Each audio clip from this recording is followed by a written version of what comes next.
Hello, everyone. I think it's recording. So my name is Natalie. Today I will be sharing a PowerPoint presentation with you that is next in your series of metacognitive presentations. So you heard from me last week, and today I will be presenting on some challenges when it comes to test taking and some techniques that you can be using when you are both studying and taking tests. So I will share my PowerPoint presentation with you now. I think you should be able to see it. As I mentioned, we will be focusing on test taking challenges and techniques today. Once again, this is our ELM team.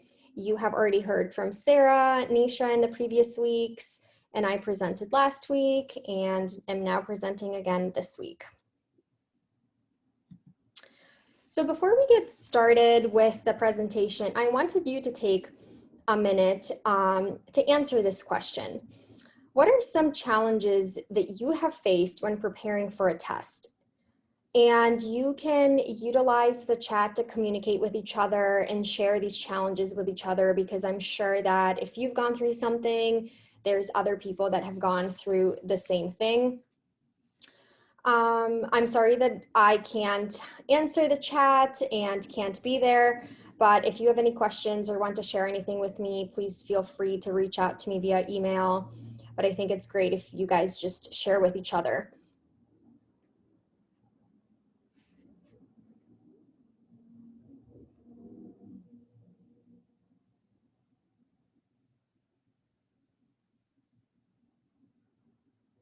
And then going along with that, I have another question for you. What are some challenges that you have faced when taking a test? So there are two parts to taking a test, the studying part and the actually taking the test part. So I want you to take some time to reflect on both the challenges that you have faced before taking an exam and the challenges that you have faced while taking an exam. So maybe before taking an exam, you were confused about what you should be studying. You were confused about what kinds of questions to expect on the test. And maybe during the test, you were struggling with time management or were confused on what a particular question was asking. So any challenges that you can think of and share with each other, and just reflect on your experience of preparing for tests as well as taking them. And I will give you a minute to kind of think about that.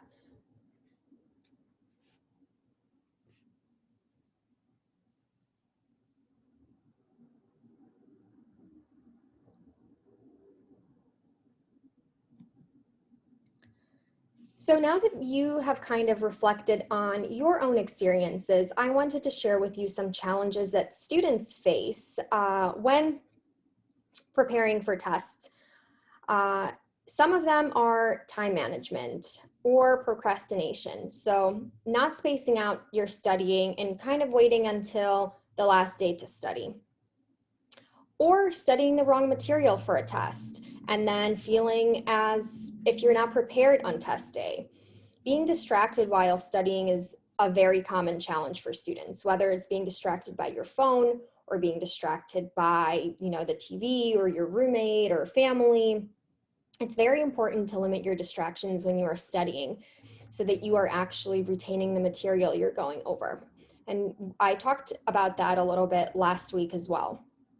Not getting enough sleep is another point. You have to really be well rested in order to be able to retain what you are studying. Confusion is another challenge that students face. Not being sure what material to study is a very big challenge for some students. So one of the suggestions that I would have is whenever you're in doubt, reach out to your instructor to get clarification so that you know that your preparation for the test is effective and that you will be able to perform well on the test. Not using good study methods is another point that I put on here, meaning forgetting to study a concept or forgetting to go over a particular chapter that was covered before an exam. That is also a common challenge that some students will face. That's why if you're confused or don't know what to study, it's very important to reach out to a professor and just touch base so you are aware of what needs to be done before the exam. Nervousness is another very big challenge. So being nervous about not studying the right thing or being nervous about actually taking the exam. And we will talk about test anxiety in a little bit and the coping strategies that you can be using to calm yourself down. So now I want you to take a minute to reflect on the strategies that you have used for tests. What has worked for you in the past? What has not worked for you? And feel free to share these with one another, because oftentimes some students are using strategies that other students haven't thought of. So it's a good idea to be sharing different strategies and trying out different strategies to see what really works for you.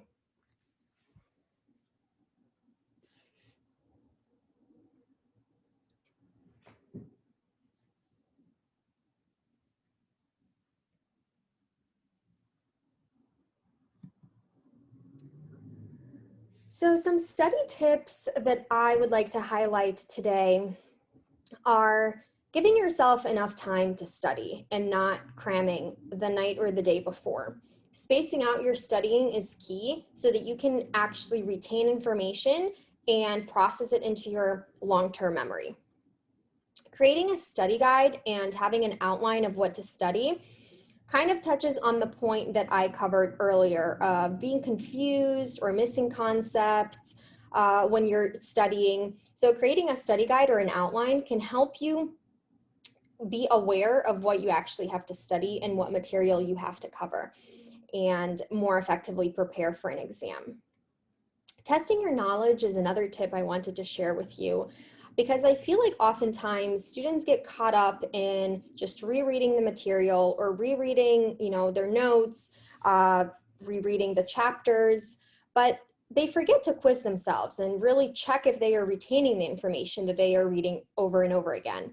So making a quiz and practicing retrieving the information you are studying is a good idea. And it can give you a sense of what concepts you're retaining, what concepts maybe you are still confused on, what gaps are there that you have to fill before test day.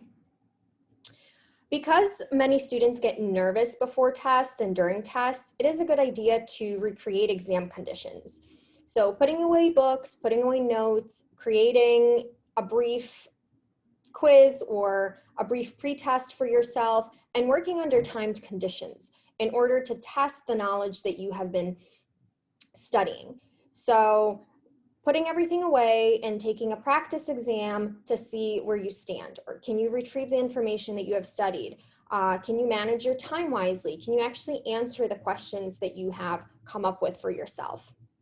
That can give you a good sense of whether you're prepared for a test or if you have some more studying to do. Practicing explaining what you are learning to others is a very effective study tip, because oftentimes if you can explain a concept to someone else, that means you have a good understanding of it. But if you're struggling when you're explaining the concept to someone, then maybe you still have some more studying to do to be able to understand it better. And don't forget to take breaks when you're studying to be able to just relax for a little bit, eat, drink, and then get back to it. So spacing out your studying is once again very important. Eating healthy and drinking lots of water also is important. Don't forget to do that. A lot of students get very stressed and nervous before an exam, so they're just trying to cram and study and are overlooking their eating habits or drinking water. So don't forget to do that as well. So I have a video on study strategies that I wanted to share with you. Time for school, and it's no surprise that many of us are determined to study smarter instead of longer. But which study tips and tricks actually work scientifically and can help you get those perfect grades? First up, research shows that study sessions are most effective in small, short chunks. Instead of cramming in a 10-hour study session, it's much more effective to spread it out into 20, 30-minute sessions over a few weeks. This is because your brain is better at encoding information into the synapses in short, repeated sessions as opposed to one large one. And this is why even learning different skills, whether it's swimming, tennis, or a singing lesson, often follows this same format. And while cramming and pulling all-nighters may be a ritual, it turns out that this is linked to the lowest grades. After prolonged nocturnal study sessions, reasoning and memory may be negatively affected for up to 4 whole days. Instead, setting up specific times in a day or during the week just to study primes your brain by creating a routine, and over time, studying actually becomes easier as your brain is trained to learn in those moments. And while many of us spend hours passively rereading our notes or highlighting a textbook, studies have shown this to be ineffective. It doesn't improve your understanding of topics, nor does it link key concepts together. It can even be detrimental as it draws your attention to less important information. Flashcards, on the other hand, are proven to be excellent memory reinforcement tools, whether during your scheduled study times or during off times like a bus ride home. It also helps to have a specific goal for each study session. Instead of aimlessly studying, pick one aspect you'll focus on, whether it's balancing chemical equations or learning how to conjugate French verbs. If you can't explain it simply, then you don't understand it well enough.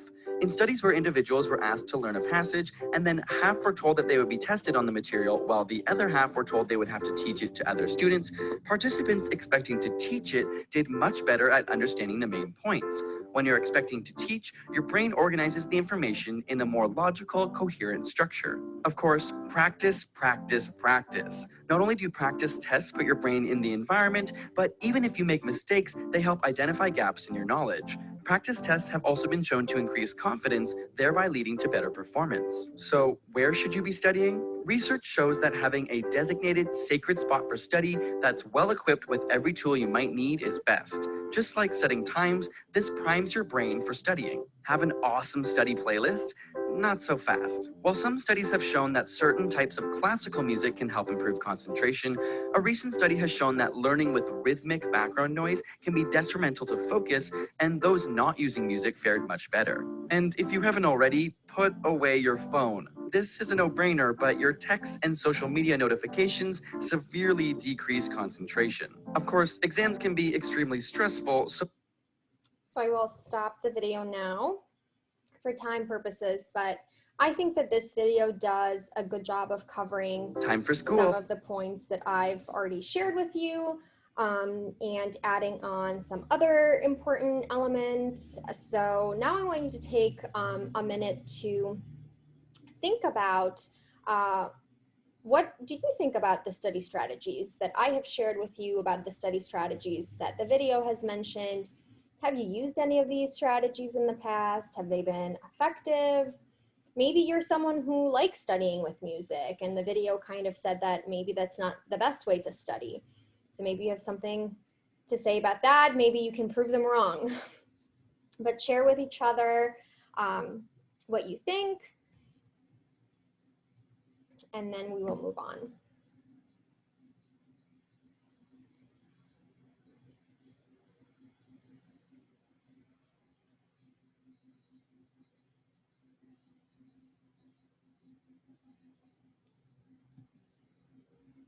Okay, so another point that I wanted to cover today was tips to use during a test. So we've been talking a lot about how to study for a test, what are some effective techniques when you are preparing for a test. But there's also some things that you can be doing during the test to be able to get an A on it and be able to do well. So the first thing that I decided to include was carefully reading the directions. I think that is extremely important because some students may overlook a word and get a question wrong, not because they don't know the answer to it, but simply because they didn't read the directions carefully. So it is extremely important to always read directions. Even when you think you know what to do, just read those directions. Manage your time wisely is another point. It's very easy to run out of time during an exam. So keeping an eye on the clock and pacing yourself will also be an important tip. Answering easy questions and then going back to challenging questions can help you manage your time wisely. So don't spend too much time on one question. Try to get to the questions that you easily know the answer to first, and then go back to the questions that you're maybe struggling a little bit with and spend the rest of your exam time on those questions. If you have a question, if you are confused about anything, do not ever hesitate to ask your instructor for clarification. That's why professors are there. They are there to help you succeed. So if you have a question, if something is unclear and you're confused, never hesitate to ask. Answering questions in your head before writing them down can also be a way to first get an outline in your head of how you might want to answer the question. And it can prevent you from wasting time on erasing things or crossing things out. So thinking of an initial outline of how will I answer this question and then putting that down on paper can be another tip. So I have another video for you that covers some test taking tips. I think some of them are great. Some of them are similar to what I've already shared with you, but I think it's good to be exposed to these tips, and then you guys can try out different tips and see what works for you, what maybe doesn't work, because different things work for different people. And I think it's important to try to pinpoint what strategies might work for you, what you find helpful, and what maybe is not so helpful. Hello and welcome to Teachings and Education, Test Taking Tips and Strategies. In this video, we're going to outline 12 of the most effective strategies to find success on any exam or standardized test. So let's quickly get to the first strategy, which is to glance over the test. Glancing over the exam lets you see the big picture of what you will encounter as you progress through the assessment. Next, you should calculate the allotted time for each question. For example, if you have 1 hour to complete a 50-question exam, then you'll have a little more than a minute for each question. Calculating the time is important as the clock is one of your biggest enemies. The next strategy is to answer the easy questions first. The obvious reason for doing this is to ensure you get as many questions right before the time runs out. If you have already glanced over the test, you'll quickly be able to identify the easy questions. On to number 4, which is to read the questions carefully. Beware for words like always, never, not, sometimes, and many others. Remember, these tests look to trick you. Take the time to fully understand exactly what it is they are asking and exactly what it is they want to do. Also, read all the answer choices. Continuing on, you should rephrase the question so to understand what is being asked. So you begin with the question item. Take some time to process the information and rephrase that question in your mind. With the question specifically rephrased for you, it'll be much easier to answer. On to number 6, pace yourself. Running out of time is one of the biggest mistakes you'll make because you may not be able to answer the questions that you actually know. Just the same, you shouldn't hastily answer all questions as quickly as possible. The test is not a sprint, more like a well-paced marathon. On to strategy number 7.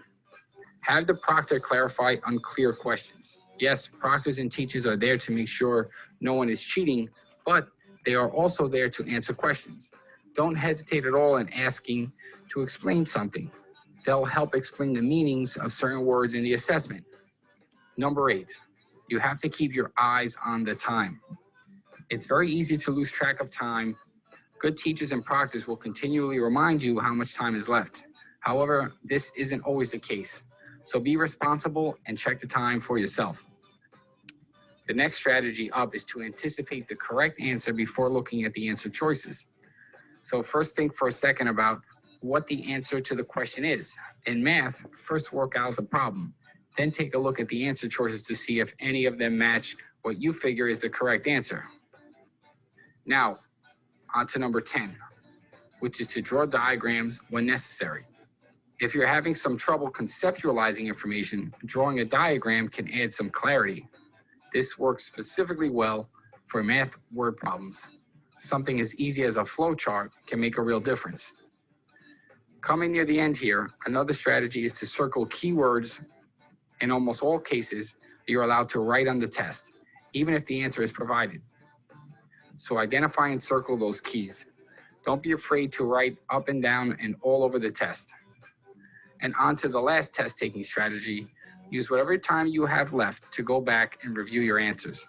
I mean, what are you going to do anyway? Sit around and just wait? Go back and look over your answers. You'll be surprised to find some mistakes here and there. And Okay, so I think this video did a pretty good job of highlighting different test taking tips, some of which I have covered. They also covered some different ones. But once again, I think there was a lot of overlap with, if you're confused, ask the instructor for help, for clarity, read all the instructions carefully, pay attention to keywords. I think one important thing that they mentioned was that a test is not a sprint, but it's a well-paced marathon. I think that's very important to focus on. So don't try to take the test, in half of the time that you are given, but also try to pace yourself. So look at how many questions you have and how much time you have, and try to get an understanding of how many minutes do you have for each question, so you can pace yourself well. And then if you finish earlier, great, but don't just turn it in. I would definitely go over your answers, because sometimes we make mistakes that we don't notice right away because we're rushing to get through the test. So it's important to use extra time to go back and check your answers, because sometimes you can catch an easy mistake. So I want you to think about now whether you think that these strategies that I have shared with you, that the video shared, are helpful. Have you used these strategies in the past? Have you found them helpful? Have you maybe used different strategies that I haven't mentioned today yet? So why don't you take a moment to use the chat to share these with each other, so that people can try out different things and see what works for them.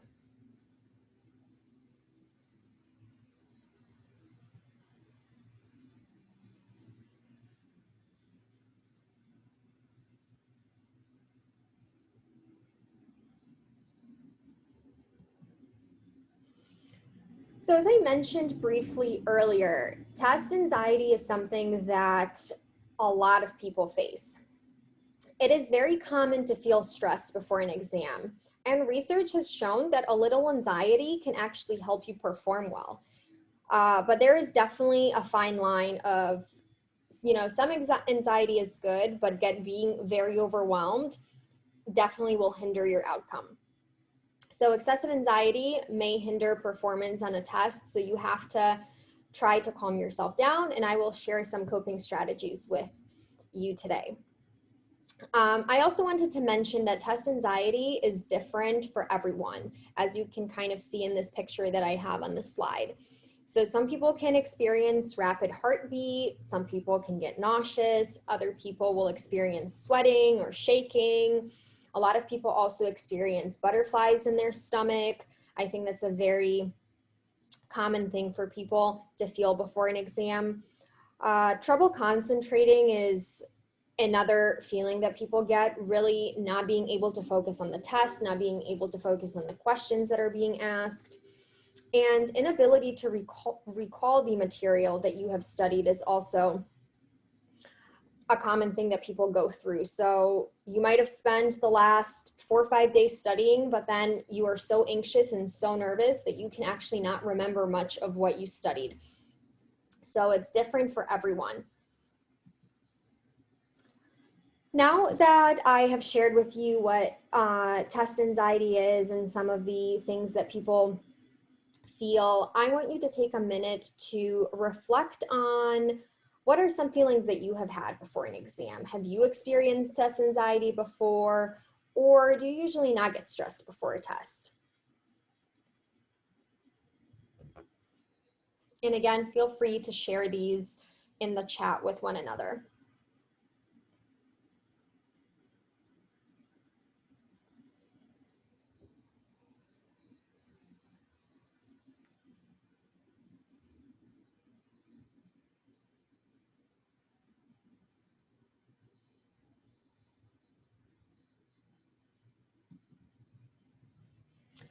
So now I wanted to mention some of the causes of test anxiety. A few of them are fear of failing. So the reason students usually stress out before an exam is because they feel like they will not do well. So despite studying for many, many hours, students think that they will fail and they will not perform well. Poor history of testing is another cause. So if you are someone who has not performed well on previous tests, it is common to feel stressed because you are expecting that you will not perform well in the following test as well. And unpreparedness is another common cause of test anxiety. So if you haven't studied, or if you only studied for a little bit or crammed the night before, it is common for people who do that to feel stressed and very anxious before taking an exam. I now want you to reflect on some of the strategies that you have used to cope with your test anxiety. Do you maybe use deep breathing, or do you try to focus on something other than the exam? What are some strategies that you use? And share that with one another so that people can try out different strategies and see what works for them.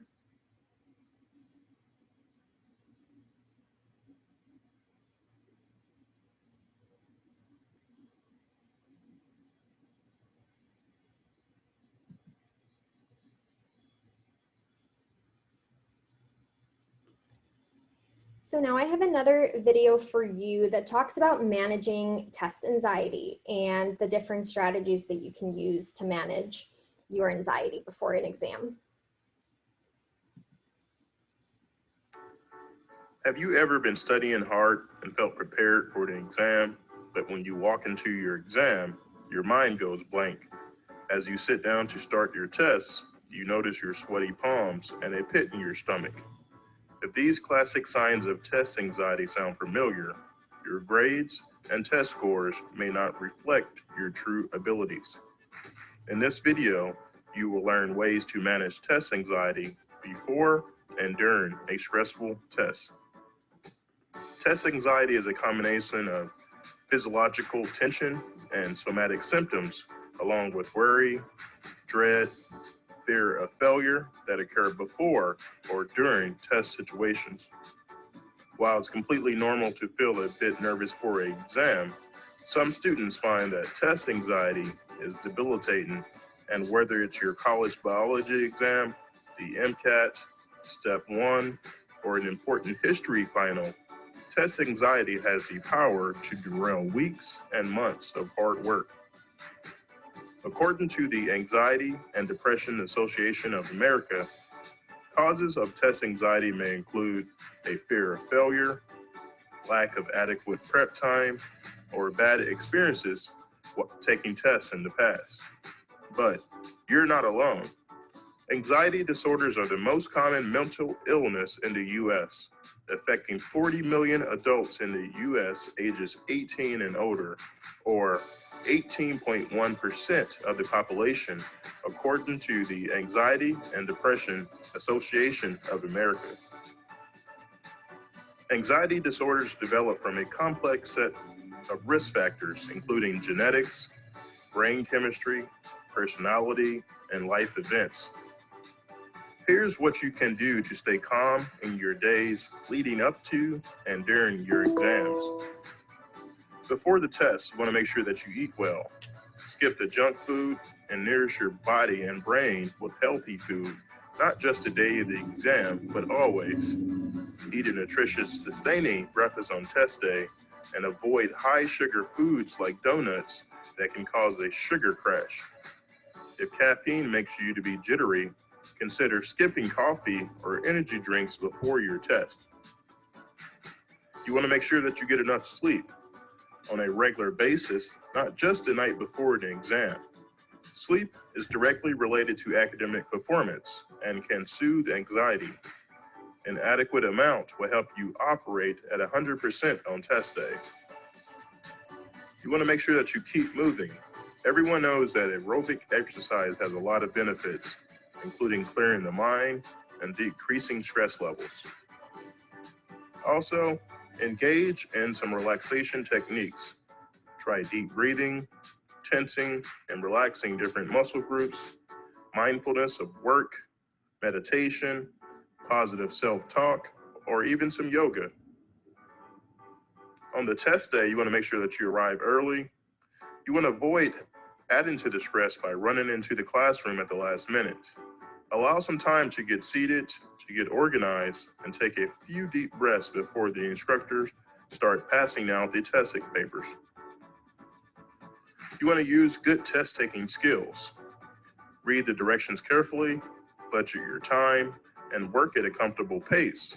But also, keep an eye on the clock so you don't run out of time. It's a good idea to answer easier questions first and then return to the skip ones. Also, stay focused and recheck your answers if there is time. I advise you to seek help at your school. Don't be afraid to ask for help from instructors, tutors, or counselors.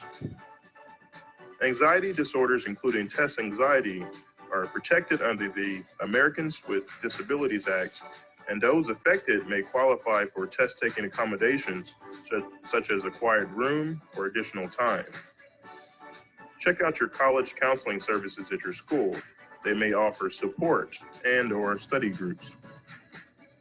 Also, seek help outside your school. Make it an appointment with your family physician to discuss whether medication might help alleviate your anxiety. Secure the services of a private therapist or look for support groups.